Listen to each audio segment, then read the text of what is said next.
প্রিয় দর্শক আসসালামু আলাইকুম। Welcome back to my channel delicious cooking by Tahira. আজকের পর্বে আপনাদেরকে সিদ্ধ ডিম দিয়ে মাত্র 3 মিনিটে ঘরোয়া উপকরণে পারফেক্ট দোকানের মতো মেয়োনিজ তৈরি করে দেখাবো। আশা করছি বরাবরের মতো আমার আজকের রেসিপি আপনাদের কাছে অনেক ভালো লাগবে। তো চলুন দর্শক, এই রেসিপির পুরো প্রস্তুত প্রণালী শুরু থেকে শেষ পর্যন্ত।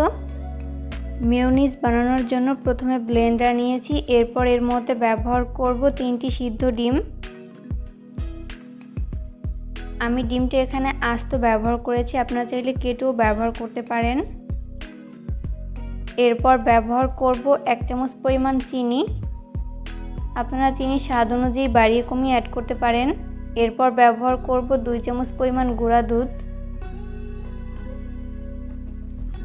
এরপর ব্যবহার করব স্বাদমতো লবণ।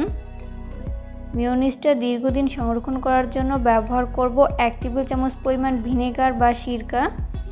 আপনারা মেয়োনিজটা দীর্ঘদিন যাবৎ সংরক্ষণ করতে চাইলে এখানে অবশ্যই ভিনেগার ব্যবহার করবেন। এরপর ব্যবহার করব 7-8টার মতো কালো গোলমরিচ। এরপর ব্যবহার করব 10 থেকে 15টার মতো সাদা গোলমরিচ। এরপর ব্যবহার করব 1 ফালি লেবুর রস।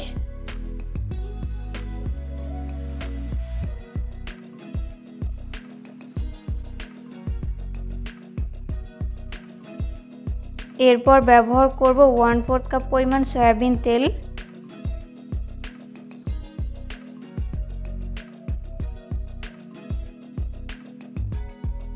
এরপর ব্যবহার করব 3 কোয়া রসুন।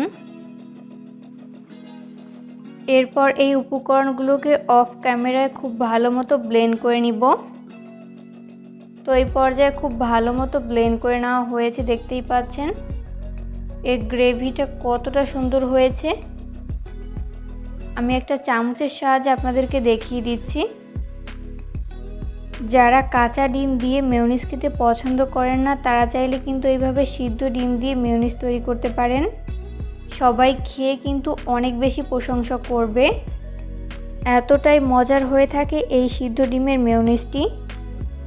চেষ্টা করেছি রেসিপিটি সহজভাবে শেয়ার করতে। আশা করছি আজকের রেসিপি আপনাদের কাছে অনেকটাই হেল্পফুল হবে।